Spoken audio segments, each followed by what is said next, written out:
So we're gonna look at a couple things. First of all, September sales, closed sales, September of 2017, 1,087, 1087. Should we be writing this down? Not necessarily. Closed sales, September of 2018, 1,227. So there were 12.9, almost 13% more closed sales in September of 18 versus September of 17. 1,200 more, is that what you said? No, 13% more. Oh, Okay. So, there's 13% more unit sales in 18 over 17.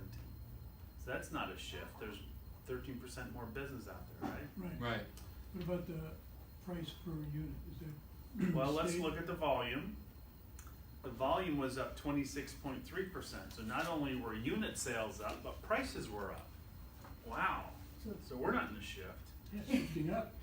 Not yet. So medium time to contract, instead of 47 days, was 49 days. Ron Collins. Sorry about that. It's okay. So That's homes not- are still selling quickly, right? Let's see, pending sales. Last September was 927. This September is 1,388. 50% more pending sales. Wow. That's pretty good. New listings. There were 1,146 new listings last September. There's 1,824 this September. There you go. Wow. 59% more new listings. That's why. Pending inventory, 2,372, up 3.1% to 2,445. What was that last one? Pending inventory, And what were the numbers? 2,372 last year. This past year was 2,445, so it's up 3%. So now Similar. these numbers are a little skewed because what happened September of 17 that didn't happen in September of 18? I don't know about you, but a lady came to visit us. Her name was Irma. So, however, the numbers, I sat with somebody yesterday, said, show me where there is a shift. So let's look at that. Keep on going. Let's see if there is a shift happening. So we know that shifts happen from what segment of the market? Where do they happen first? High. On the upper end. So where you're gonna see the shift first is in the higher price. So let's look there. Well, I remember quite a few months back, the inventory for higher end was 12 months supply. Well, closed sale by price. So if we look at that, there's 71 homes that sold over $1 million. That's the highest listing price we have here. Now, In what, the year there are 2017? 1,500 this past year, there's 1,547 homes that were on the market. And 71 of them sold. So if you had a listing, single family home over $1 million, your competition, you had 1,546 competitors. And if you didn't sell, you were not one of the 71. And oh, by the way, you got 185 new competitors. So we see that listing inventory is building at a rate twice of what's selling, right? On the high end.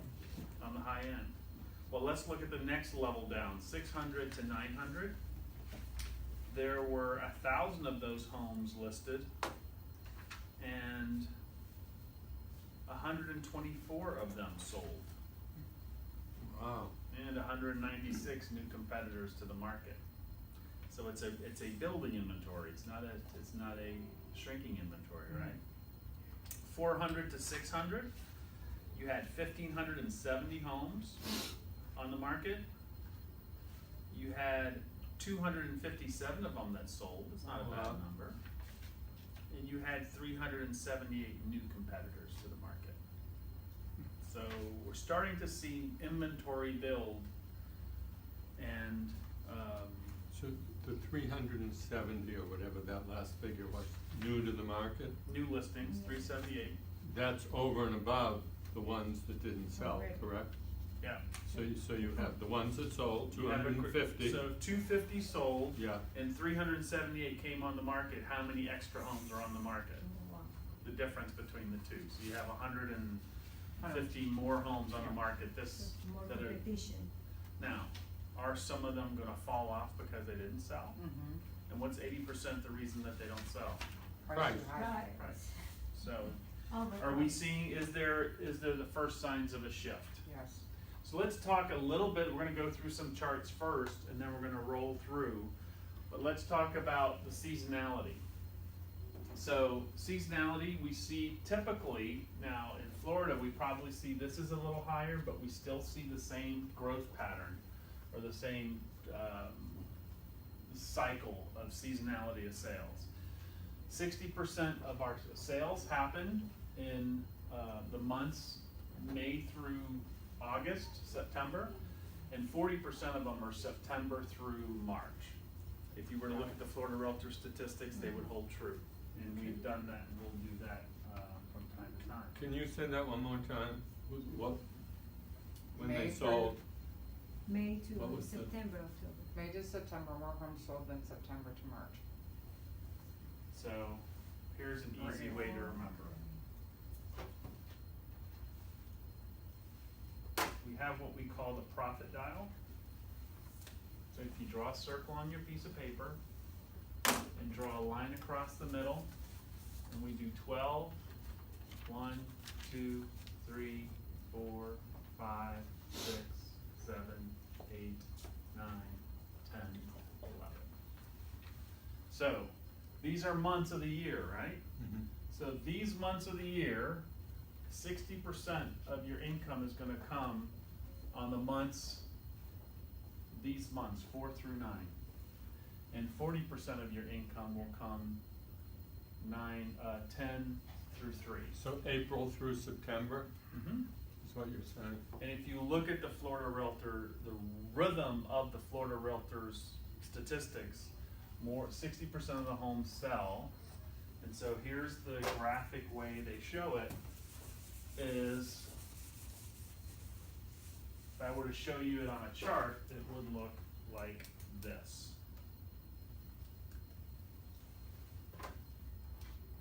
If this is the average amount of sales that you have, more of them are selling in summer than in winter. Now, that's interesting because isn't this supposed to be in season? People I are thought coming the down same here? thing too. They're talking about But closings. we have more families moving in But it summer, is we're fun. not only a seasonal market. Yeah, It's 'cause So- because the kids are out of school, like, everything. So It's good for us. The reality is that that's why we talk about winterizing our business, and that's a different class. Mhm. So when we recognize that most of our income comes in the month to the middle part of the year, and we have to work harder on the edges. So, 3 types of markets. There's a buyer's market when there's more than 7 months of inventory. Yeah, So if we look at the million and over market, where we have 1,500 homes and 75 of them are selling, is that more than 7 months worth of inventory? yeah. So if it's more than 7 months worth of inventory, it's a buyer's market. Balanced market is 5 to 7, and a seller's market is less than 5.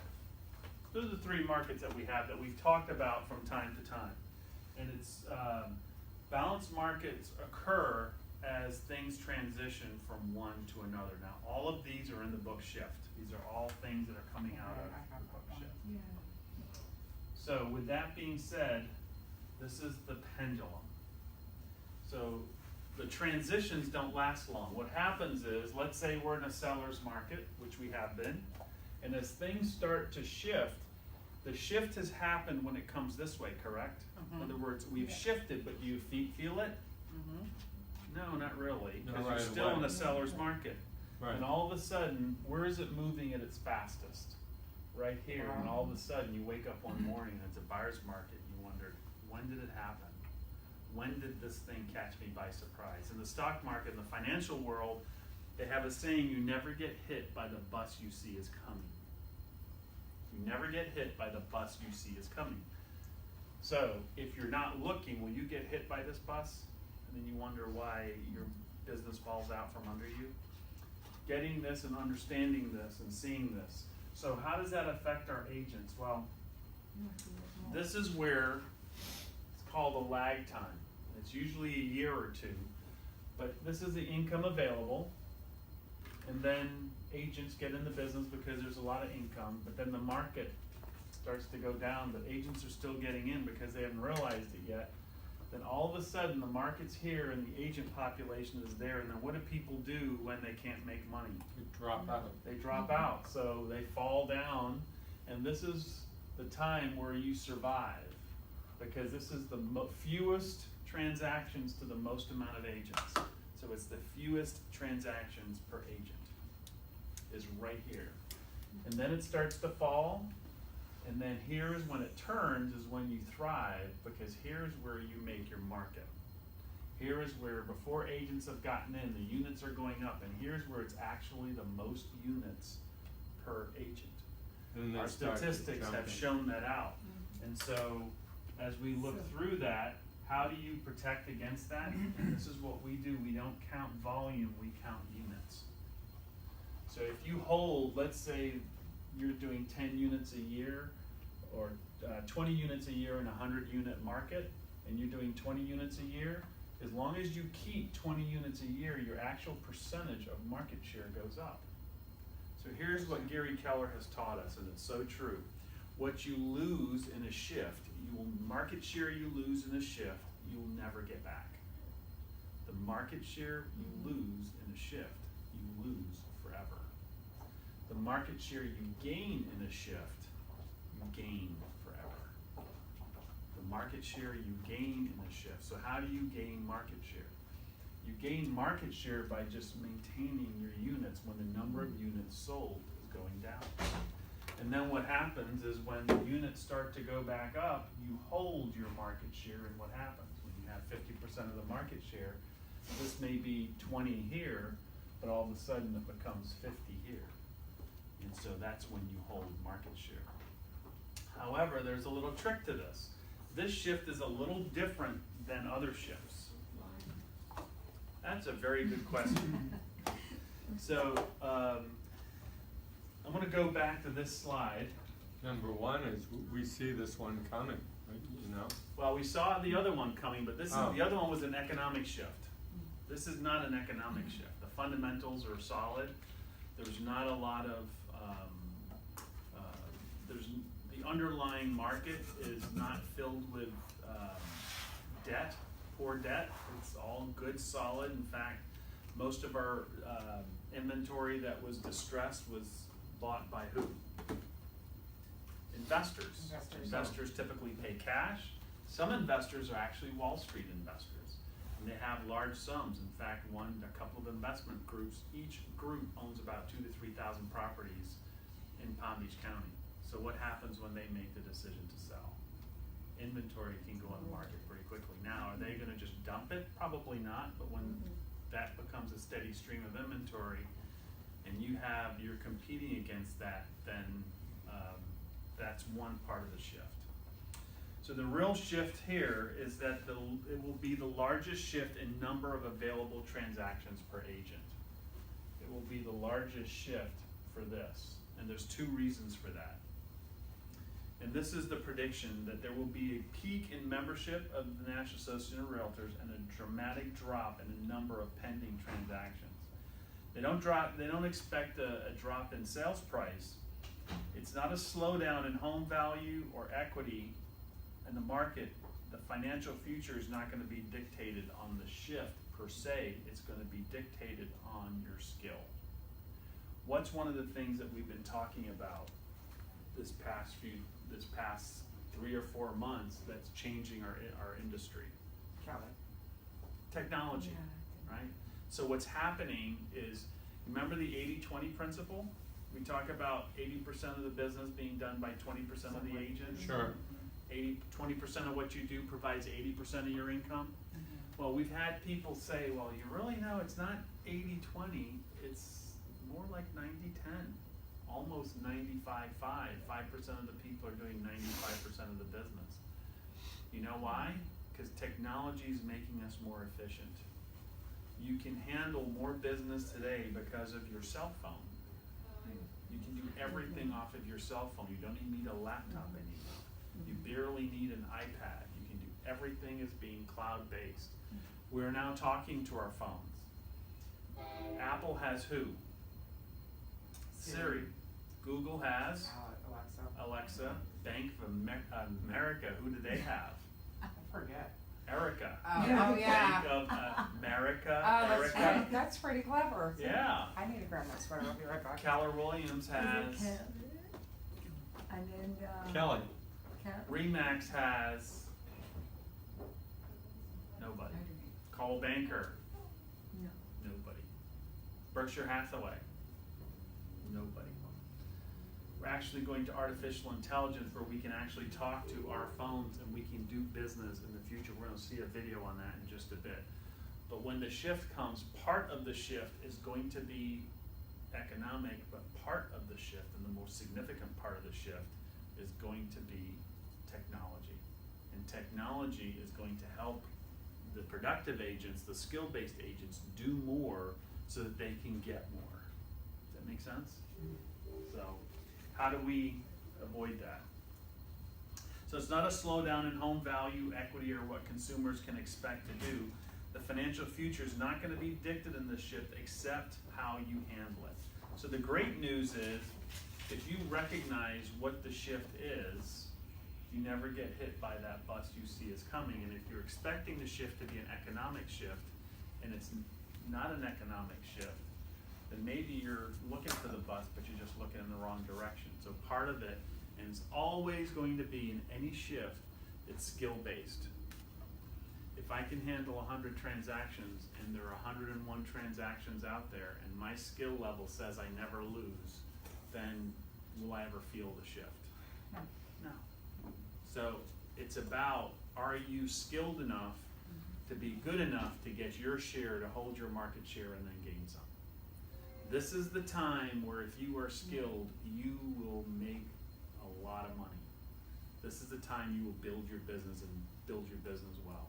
There was an agent who I know who understood the economic shift that we were going through 10 years ago, got ahead of it, tripled her market share, never to be relinquished. She Nice. today is licking her chops. Why? Because she recognizes another shift is coming. So this is where you build your business. So we're gonna look at what we do to build our business. So there's two parts to it, which we're gonna talk about. So we wanna really, ultimately, we wanna talk about what do we have to do to maintain and grow our market share in a time when there's a shrinking inventory. So in essence, the market share is how many listings you keep and hold at How the many same time. units you sell. Okay. So technically what you wanna do is if you, whatever it is that you wanna sell, maintain a listing inventory so of 10 to 15% of what your goal is. So for example, if my goal is to sell 100 units this next year, I have to maintain a listing inventory of 15 homes. That doesn't sound like a lot, right? So two things. Number one, I have to maintain a listing inventory of 15 homes. And number two, I have to have them priced right so I sell them. So it's within reasonable market time, which is within closing within 90 days of listing. It's not difficult to get to 15. It's difficult to keep the 15 because you sell them. Yeah. Well, as so you sell them, yeah. you gotta get another one. So if you can maintain a listing inventory while selling them at a pace or closing them every 90 days from when you get them listed at the outside, then, which means that they have to be under contract in 45 days, so you're priced right. So 15 well-priced listings at all times, you'll hit your 100. If it's 10, have 2 listings well priced at all times and you will have 10 sales. It's amazing how it works.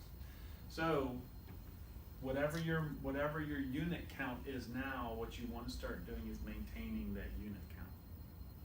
Why is it going to be more difficult to maintain the unit count if the market really, we already said, is probably not moving that much? How's it going to be that count. So it's gonna be a blend between these two charts. Technology is allowing the really skilled agents to do more. So if they're more skilled than you, they're getting to the consumer faster than you. If they get there at the same time as you, they're more skilled anyway, so they're gonna win. Therefore, they're gonna gain market share. These are exaggerated graphs, but this shift is not an economic shift. It is a technological and skill-based shift. We are in the fourth industrial revolution. Wow. And that's why it doesn't look and feel the same as other shifts. Yes, Because it is. most of the It's time, different. it's been economic. Most of the time, the shifts of the late eighties and the early nineties was the savings and loan crisis. The major shift that happened in the early 2000s was the Great Recession, was an economic shift. A lot of times shifts are economic. This shift is not economic. What did you call it, the fourth industrial Revolution. So, there's two things that somebody will come to you for. Well, actually, there's one thing that supersedes everything else. So, what's the one thing you can get where if you bring this to a listing presentation, you will win if you're a brand new agent versus an experienced agent? An item of Sure. value? Show our Yeah, system. what item of value? It show our system. Uh, Educate the people, our Okay. system. The lore thing that you showed us the other day, So- that we do more of the marketplace. Yeah, but if I'm skilled, I can outmaneuver that. Oh, The one reason that a consumer will use you and choose you over the more experienced person is knowledge. Yeah. So if Oh. you bring Educated. the value of knowledge, know your market, know your city, know your neighborhood better than anyone else, be hyper-local expert on your market, knowledge supersedes experience. If I come in and I say, I've sold for 36 years, I've sold a bunch of houses, but I don't exhibit the value of knowledge of your home and your community, I'm gonna lose a listing I stand to lose a listing to a brand new agent who does. That was the phrase you just said, Hyper-local expert. thank you. So you wanna know your market. You wanna know your product. You wanna understand the way homes are built. Were homes built differently in the 50s and 60s and 70s? Yes, And yes, 80s and 90s? sure. When was the big shift in home construction in Florida? After the Andrew, What year was that? 92. Very good. So 92 construction. If you had a certificate of occupancy after 1992, you have a different, You have different Codes. strokes, you have different, yeah. Different so it's to windows. know that. How about the fact that how were homes built in the 50s? I have a small home that was built in 1958, and it was when we went up and looked at the roof that we found out that the entire roof is tongue and groove. The house is built like a vault. Today, they don't build houses like that. What's the architecture style that changes between the 80s, the 90s? We went from low ceilings to vaulted ceilings to volume ceilings. Where are we today? High ceilings. They brought them back down. So, know your service providers. So you know your market, you know your product, know your service providers. One of the great things that people will use you as a resource is who do you know that can help me? And if you have a great stable of service providers, and we always want to give more than one.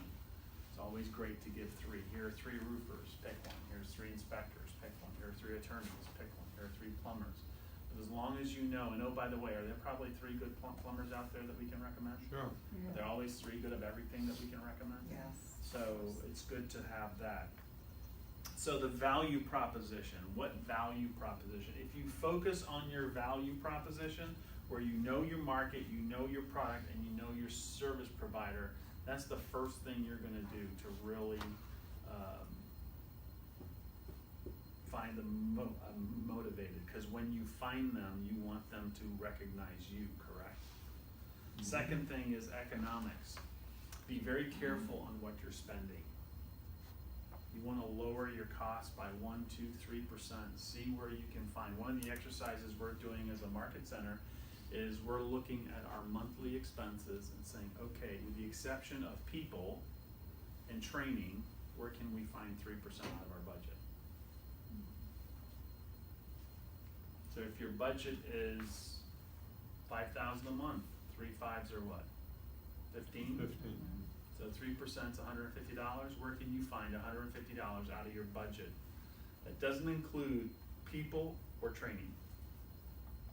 Because those are two things you don't wanna, skimp on, Right. assuming that You you said people. market resources and Sorry. know your market, your resources. Know your market, know your product, Product. and know your service providers. We actually, in the last shift, we doubled our training budget and coaching budget. The two things that we did was we reduced our expenses, and we even, if it was $5 and $10, we went after it. And then we doubled our training and coaching. Did I say we doubled our marketing budget? No. We doubled our training and coaching budget, because we needed to be, because every at-bat mattered. If we're only getting, if we're getting 15 at-bats, and we're at 50-50, we're getting how many listings? We're 20 at bat, we'll make it easy math. If we're getting 20 at-bats and we're 10. 50-50, we're gonna get 10 listings, right? Well, what do you do when you're only getting 10 at-bats? No. You get better. Oh. You still get your 10 listings, you just get better. You have two choices, you can lose 5 listings, or you can just get better and not lose as much, because every at-bat is more valuable. What happens is when your at-bats are more than you can handle, what do you care? When you're starting to starve for at-bats, you have to not waste one. It's like any other resource, correct? Yeah. And how do you not waste an at-bat as you become more skilled? How do you become more skilled? Training, practice, and Practice. going on more appointments. Yeah, I find it, interesting that we get great training, we get a lot of training, but the one training that I have not seen is an in-depth training on Kelly. So that's what's nice about it, is we are training Kelly. In fact, we're gonna talk about that. We're gonna see a little video on Kelly.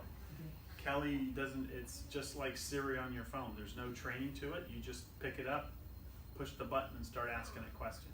Or you can type questions into it. And however, all you need, it's gonna break, it's not gonna work. And we wanna train Kelly. The more we ask Kelly questions, is the smarter Kelly gets.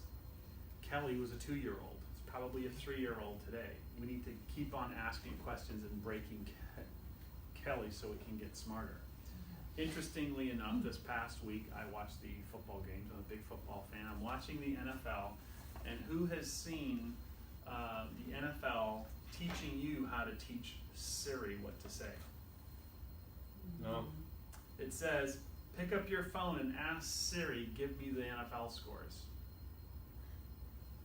And it's actually telling people what to ask, how to ask it, so that it can train Siri. And it's amazing because 60 seconds, I was talking about this last night with someone, 10 seconds after that game is over, they've got the score. Yeah. It blows my mind. I guess So, it's the internet. it's teaching us how to teach Siri what to say. When Apple did their ads, they had a guy walking around saying, set my appointments, do this, do that. Why do you think they were doing that? They were So you know teaching what you how to teach Siri, and then when you began teaching Siri some different commands, Siri began to work better and better and better. And so that's part of Kelly. That's a great question. It's how do we, it's really not, it's intuitive. Did you go to the Apple class on how to use your phone? Yeah, I went. I've been through it. It's intuitive, right? Yes. Somebody just handed you the Apple phone and you just started using it. Yeah, but I'm sure there's a lot that I'm not using because I Yeah. didn't go to the Yes. class. Kelly's really easy. Kelly is merely the artificial intelligence of, and that's a different, I don't wanna get sidetracked on it, but there's 4 videos on YouTube. They're 3 to 4 minutes each. Google or YouTube search the 4th Industrial Revolution with Gary Keller, and you're gonna see 4 videos, and he explains the technology and where we're going with it. But technology is actually going to change how we do business. So while the market may not be adjusting as much, the, fact, let me pull this up. Yeah. Sidebar, Yeah, Diana, when you ask Kelly about, if you just say Diana and you Mhm. speak it, it never ever spells her name right. And it says I can't find, I don't know what you're talking about. I find that pretty dang funny. She's a big part, when you agree, she's a big part of Keller Williams. yeah, I would say so. So you say Diana and it gives it one N and it won't find her. Or it won't give you her saying for the day. So Oh, Here Diane is- Costco.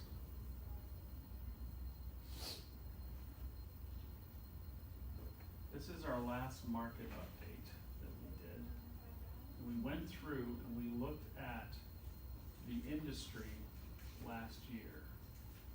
Let me see if I can find that slide.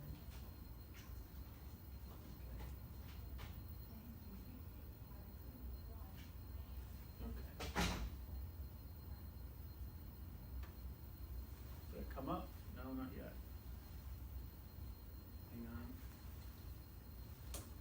There we go. Okay. So in 2012, there were 118,000 realtors, 119,000 realtors in Florida. It was 2.65 transactions per realtor. They made $536,000 of sales, not made. They sold $536,000. So what I did is I took the number of agents, multiplied it by the units, or divided it by the units, and then also by the volume, closed volume. In 2013, we increased by 8% to 128,000, and that way we did 2.68 units per agent, and they sold 609,000. So we had 8% more agents doing 1% more business each, but making 13% more. Okay. 2014, we grew another 10%. Oh, wait a minute, look here. Units per agent went down by 5%, but our income still went up by 1%. Okay? In 2015, we had 157,000 plus agents, an increase of 11.6%. Oh, by the way, look here.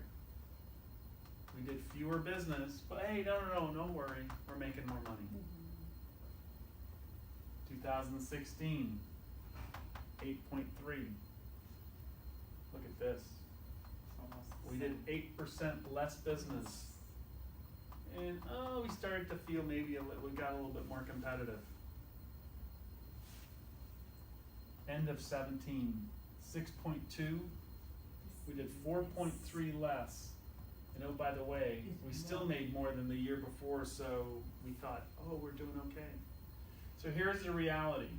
Your volume is the anesthetic if you're not looking at your units, because you think you're doing just fine, because look at this. Couple things. First of all, we look at the difference between 2012 and 2017. It's 52% more realtors. And how much of that do you think will drop off because of this shift? I don't know. What was the question? Now, if we look at the volume per agent, so you multiply that times 3%, that's their income, they were making 18% more in commissions. So we had 52% of the agents making 18% more in commissions between, but look at this. Look at the difference in units. They lost market share. They did it on 18% fewer units. So the fact that they're making more money is the anesthetic to the fact that their business is dying. Make sense? And these are numbers as of Florida Realtors. And this is everything. This is taking the statewide single family, plus condominium townhouses, plus,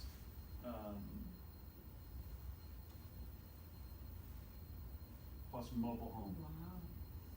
So wouldn't that be comparable to say that's your, you know, your 20% showing up there in the middle?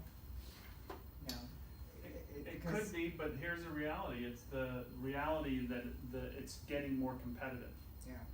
Okay, so, do you really care? Now, if my sales, if my units went up consistently, my income would have gone up incrementally, right? Right. Exponentially, I should say. Right. Because if I kept the same income, I only had to do 20% less to keep the same money. As prices went up. Well, if I didn't lose my market share, I would have gotten a 50% increase, as opposed to just getting a 20% increase on 20% less. Make sense? Mhm. So it's the anesthetic to you losing your business. So, what do we do? Unfreeze this. So let's go to how do we solve this thing? What does this tell us? So here's what you want to do is you want to identify your lead sources.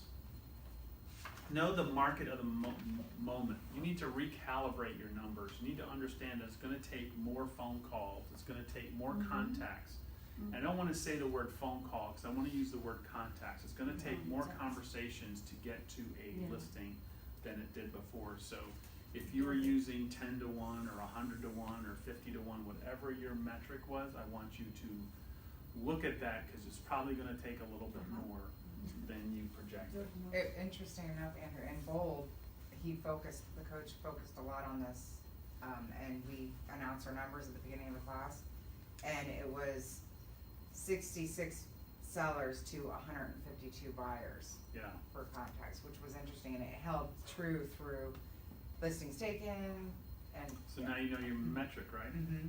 So I like to look at it and say, okay, I don't want to look at the result, I want to look at the activity. If we Right. focus on the activity, the results will come. If we focus on the results, we may or may not do the activity. So if your goal in Bold is to do 20 conversations a day, you come in and you do your 20 conversations.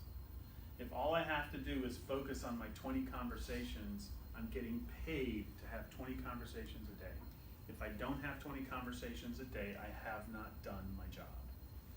Of those 20 conversations, properly scripted, So, you, yeah, So- in actuality, you really need to be doing around 26 to 30 a day. whatever your goal is. Yeah. To meet Yeah. you need to do to meet your goal. Somebody may only need to do 10. Okay, So it's about your goal, right? yeah. So identifying your lead sources. So the first part of this exercise is to go through all your lead sources and figure out where your leads are coming from. So if we were to list all your lead sources, how many leads did you door knock and how many leads did you get from door knocking? Did you calls to Sphere and how many leads did you get from that? Agent referrals. Write that down and how many leads you got from that. So write down all your lead sources and then how many leads you got from each one. Step 2 is to prioritize. So the number one lead source for this agent was expired listing. They got 14 leads from expired listings. The number 2 lead source was what? Door. Door knocking. Number 3, calls to Sphere, the newsletter, their open house, signed calls, client parties, etc. This is good. So thank you for blocking the camera. Oh, you're welcome, no charge. So the next step is once you prioritize, it's to focus on your top 5. Now, you may wanna, there may be one down here that you still wanna work on that you can bring up, but you wanna really hyper-focus on the ones that are giving you the most value. Because here's where you need to get hyper-focused and not, this is where you wanna trim your waist, trim your fat. And focus on the most productive ones that you can do. So for example, if your 12 direct newsletter is not getting you, is not in the top 5, but you still want to make sure that you send it out to everybody, it's okay to put that up there. But you want to make sure that you know what your top 3 are, because your top 3 are probably going to be giving you 80% of your leads, right? So have you done this? And in this, now how do you message? In fact, in the In the team meeting last week, Mark talked about your messaging, your direct messages versus indirect messages, as far as your lead gen, and you have prospecting versus marketing. So I just want to start over here. Prospecting versus marketing. We have two resources when we get into this business. Do you know what they are? Time and money. Yeah. Some people have a whole lot of time and no money. Some people have a whole lot of money and no time. Yeah, And some people have a little bit of both, right? So if you have time and no money, what's your method? And this is why there's no excuses in this business. Because prospecting doesn't cost anything. Picking up a phone, standing out, door knocking, meeting people, this takes time and $0. Yeah, I mean, just your gas, which you already pay for anyway, if you go It somewhere. doesn't even take your gas. You gotta get somewhere. Really, how I built my business was I got on a phone and I called up the people that I knew and I asked them, who do you know that I should know? I need your help, I need to know 3 people. Oh, by the way, are you interested in buying, selling, or investing in real estate? If not, that's great, how can I help you? Next, I would call up Shailene, nice to meet you. Nice to let me introduce myself, I'm Andrew Barber. Mark Logue gave me your name and recommended that I give you a call. He said that we should get together, it would be good for us to get together. I would come over, I would meet you, explain my business. I would also want to know what business you did, because I'm coming from contribution. I come from contribution because how am I leaving this appointment? How can I help you? So for example, a way to come from contribution is if you're at a networking event and you meet a computer a web designer. And if I met the web designer and I say, here's my business card, is the web designer gonna really want my business card? I'm a realtor, I sell real estate, here's my business card. How about if I come from contribution and say, hey, I've got a couple of people in my office that are looking to do some web design. Is he gonna want my card and I'm gonna get 2 or 3 of his cards? Now I wouldn't do it if it wasn't true. But if I come from contribution, people are gonna wanna be around you. People are gonna wanna work with you. Marketing, on the other hand, takes money. The good news with marketing is that the prospecting takes a lot of time. I can only speak to so many people in a 24-hour period of time, right? Marketing, the good news with marketing is I can reach thousands of people with one mail drop. And so if I have enough money, I can market to the world. I can own the market if I throw enough money at it. Now, it may not be wise, and it may not be a good return on my investment, but ultimately I can own the market with money. So what do we teach? We teach that you want to be prospecting based, marketing enhanced. Prospecting based, marketing enhanced. So if you're prospecting based, marketing enhanced, what's the first thing you're doing? You're prospecting first and supporting it with marketing materials. you're picking up the So phone. you're prospecting first, which means that you lead generate, which means that you lead with revenue. When that revenue comes in, then you reinforce that message with marketing. As opposed to, which is some people have chosen to do it, market first and prospect, support it with prospecting and being marketing based. Marketing based is the agent that comes into a new market and just throws money at it, a ton of money. And they own that market, and then they call a few people and have a few conversations from that. Now, there's no right or wrong to this. There is efficient and not inefficient. Prospecting based, marketing enhanced is more efficient than marketing based, prospecting enhanced. When the market shifts, you want to be prospecting. Then, and in your MREA book, it talks about this, and also in the Shift book, This is tactic 4.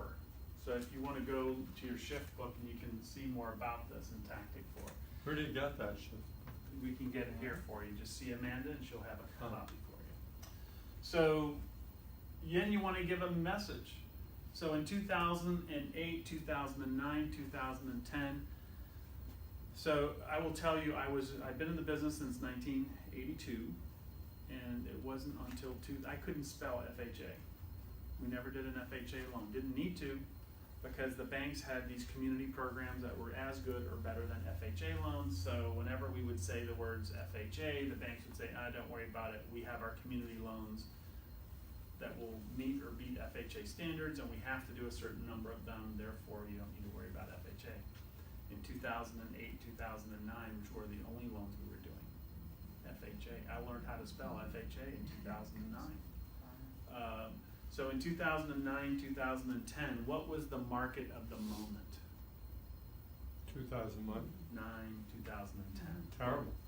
What was the market of the moment? If you could go in and you could own a segment of the market, what would that be? Distressed properties. Yeah. Yes. So who made a lot of money? Investors. Short sale Investors, specialists. yeah. So if you were a short sale specialist and you knew how to maneuver the short sale world, you were picking up the phone saying, do you want to sell and are you underwater? I can get you out of your home. You would be a beacon for somebody, and those agents who understood the market of the moment, understood their message, so it matched their market, and next thing you know, they got ahead of it. And there were some very bright agents that got ahead of the distressed property. Now, other momentary markets, in the 90s, our market of the moment was relocation. We didn't have a lot of corporate citizens in South Florida, specifically Boca Raton. Well, if you figured out that corporations, Palm Beach County was making a big pitch to bring corporations into Palm Beach County, and you got on that train, the 90s was the golden age of relocation. Before the 90s, if somebody got a job here in Florida, you relocated them in.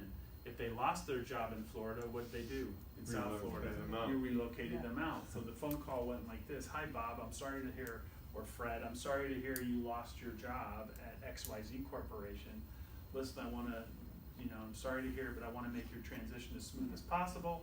I'd like to come over and talk to you about your exit strategy and you moving out of town, because you're gonna go to your next job. And Bob would say, or Fred would say, hey, thank you for coming and helping me out in this difficult time.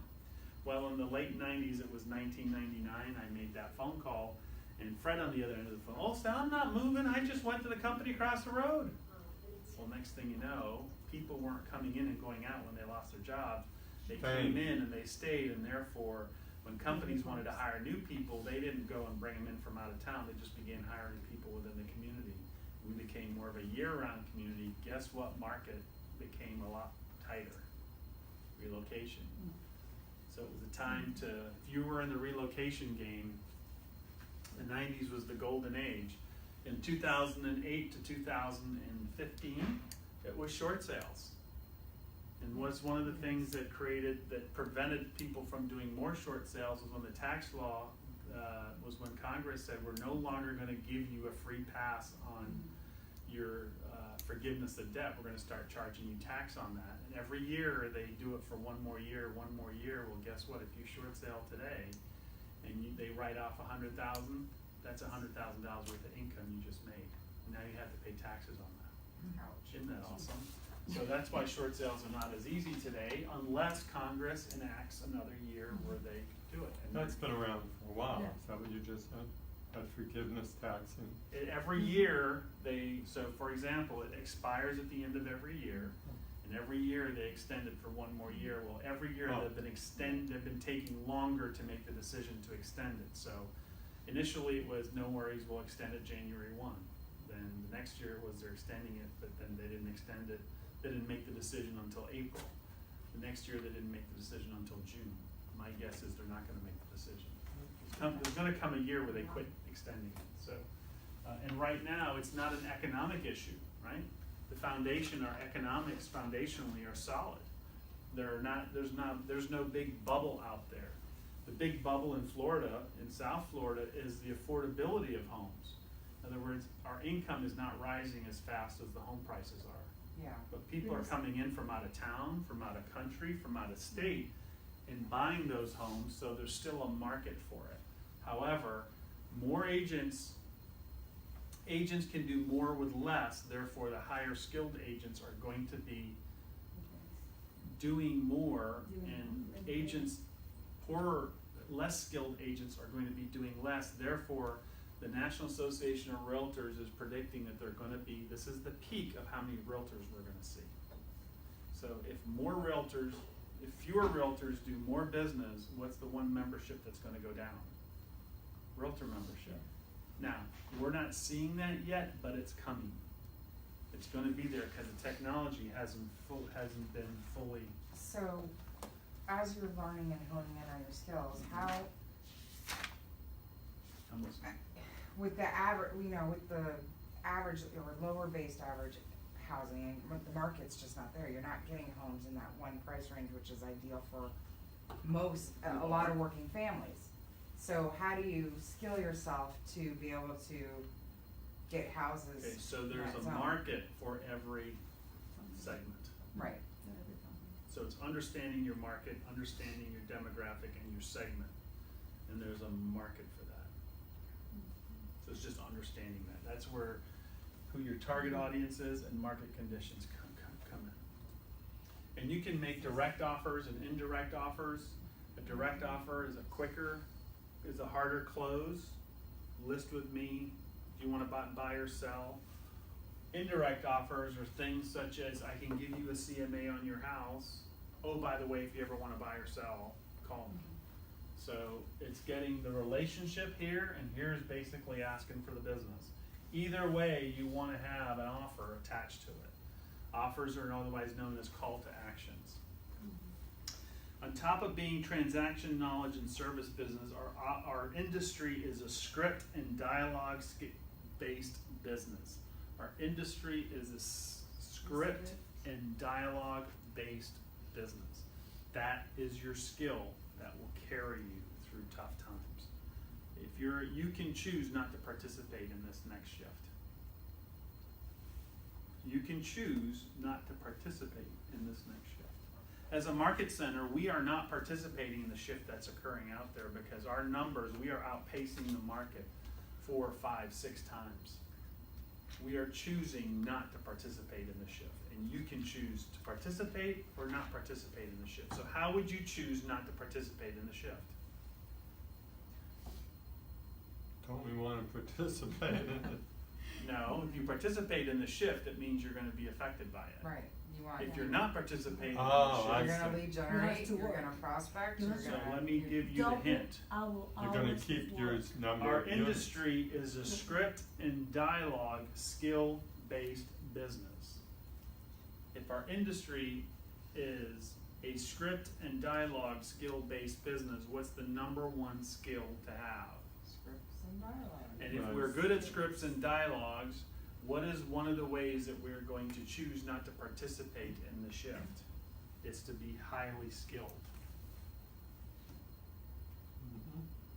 Everyone has to master the specific and meaningful scripts, dialogue, and skills of lead generation to be successful. So, this is a great quote. We can evade reality, but we cannot evade the consequences of evading reality. Who said that? That's true. Keller? That is good. Amy Ann Rand. Oh, yeah. Yeah. she's The got- writer, the lady who writes the book. We can evade reality, but we cannot evade the consequences of evading reality. It's good. So, how do we get on track? Here are 3 ways to get on track. And we're gonna wrap it up in the next 5 minutes. Okay. 3 ways to get on track is stop doing what doesn't work. Figure out what does work and ramp it up. And really focus on page 54 in the shift.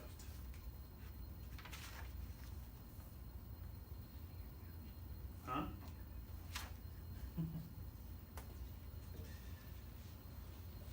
So if you have a great message and it doesn't match your market, there's a disconnect. So if I'm selling homes on the island of Palm Beach and I'm talking to them about FHA, do you think they really care? No, If I'm selling homes to first-time home buyers and I'm not talking about FHA, do they really care? yes. Yes. So you have to make sure that your message matches your market. I don't know why it's doing this. Like this. It's like,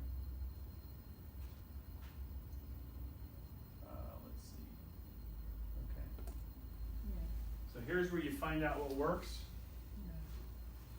find out what doesn't work, and ramp up what works.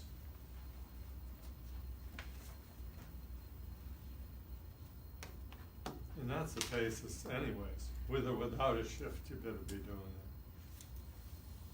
it. It is. So if the MREA book is our manual, this is our tune-up guide, right? Mhm. So I wanna leave you with, let's see, with a couple of thoughts.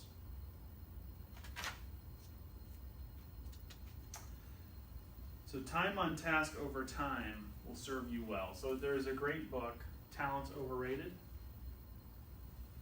And that the premise of that book, hence the title, Talent is Overrated, is time on task over time. If you want to master anything, you need to devote 10,000 hours to it. wow.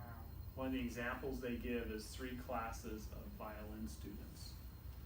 The really expert students who excelled at a very high level practiced 3 hours a day.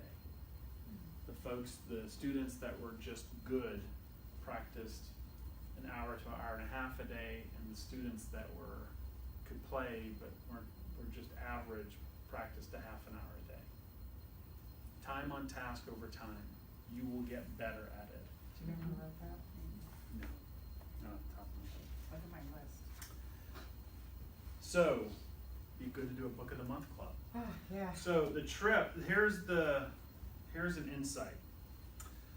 To trip is to catch one's foot on something and stumble.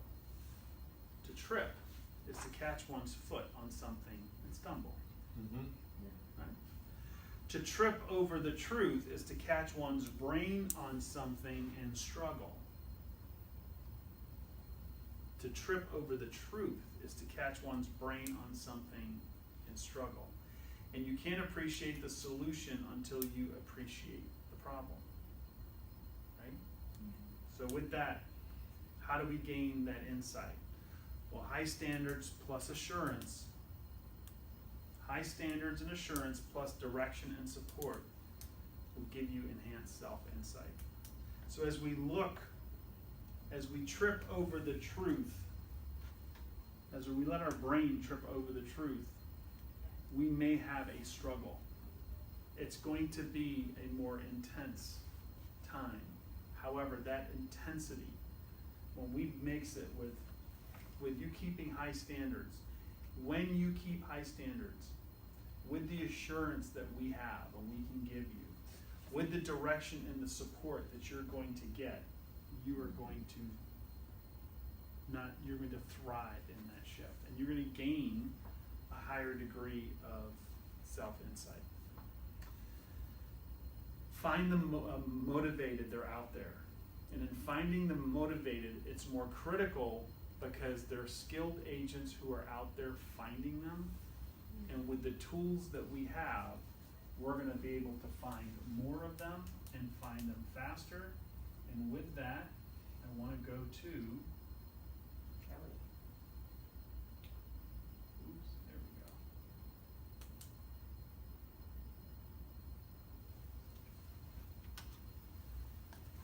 Oh my God. Okay, let's get sound. Sound's coming. Let's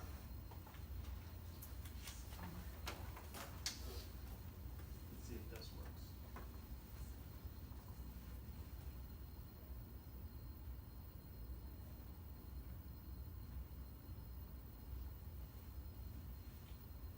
no sound, huh? Is the volume knob up?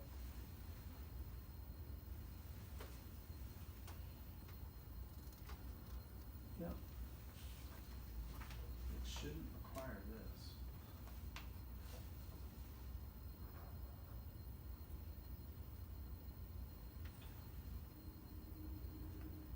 Well, this is a really great video. It's awesome. I like it.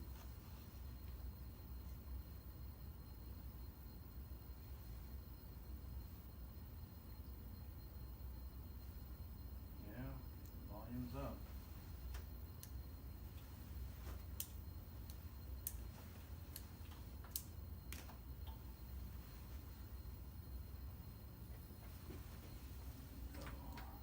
If it were at my house, I'd say unplug it and plug it.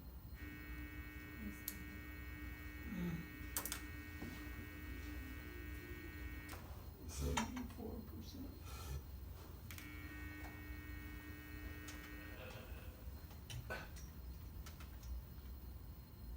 Oh, well.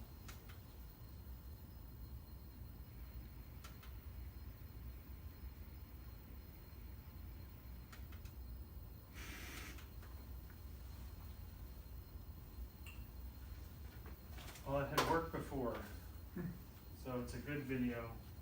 This is gonna be the end of the class. So, thanks for coming. Yeah. Find them motivated. Absolutely. Couple of ahas. Give me some ahas before we leave. We have to work hard. What's We have that? to go double our time, we have to work, do everything double in order to go The same result. get some result. Yeah. You have to hone your skills and get better, so you can keep the same amount and the market share goes up. As So long as keep- you keep the same amount of units. Units, okay. Yep. Hold your units and gain your market share. Identifying the actual lead sources that you're generating business from. So find out what works and what doesn't work and focus on the stuff that really works. Yeah. And where do we find this one? KW Connect? Yes. This is on Kelly and how they're using Kelly. So you were my, you read my notes. What- So What was the last thing you said about? the name of this video is KW 219 MP. No, I'm just kidding. Mark King and Kelly. So Kelly, Mark King, you should get to this video. Kane or Keen? King, K-I-N. Okay. So, let's see. What did you say about direction and support? Didn't you have something else on